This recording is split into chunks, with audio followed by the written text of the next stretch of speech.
Hello buddies, ఇక్కడైతే మమ్మీకి bangles తీసుకున్నాను అనమాట. వీళ్ళు ఎందుకు నవ్వుతున్నారో నీకు అనిపించవచ్చు, ఎందుకంటే నేను ఇక్కడ కొంచెం కామెడీగా హిందీ మాట్లాడాను అనమాట. నాకు ఫస్ట్లీ హిందీ రాదు, కానీ కొంచెం కొంచెం అలా మేనేజ్ చేస్తున్నాను అనమాట.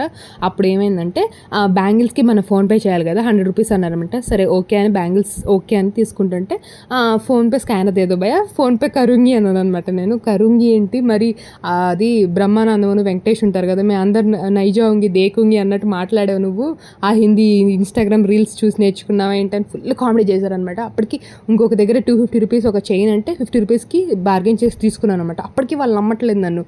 నువ్వు 50 రూపీస్కి తీసుకుంటావు, లేకపోతే 50 రూపీస్ 100 రూపీస్కి తీసుకుంటావు అంటారు నన్ను. కానీ నేను చాలా తెలివిగలదు అనమాట వాళ్ళ ముగ్గురు దాని మీద. ఇంకా తర్వాత అయితే కొంచెం షుగర్ కేన్ జ్యూస్ తాగి కొంచెం అప్పటికే 1 అయిపోయింది అనమాట. ఆకలి వేస్తుందని అయితే మేము ఒక రెస్టారెంట్ కాదు, ఒక చిన్న దాబాలోకి అయితే వచ్చి తింటున్నాం అనమాట. రుమాల్ రోటీ ఇంకా బటర్ చికెన్ అనమాట. ఇది మేము ఎప్పుడు తినలేదు కదా, ఫస్ట్ టైం మేము నలుగురం అసలు మా ఫ్యామిలీలో బయట వెళ్ళి తింటాం అలవాటు ఉండదు, కానీ మేమైతే తింటున్నాం అనమాట.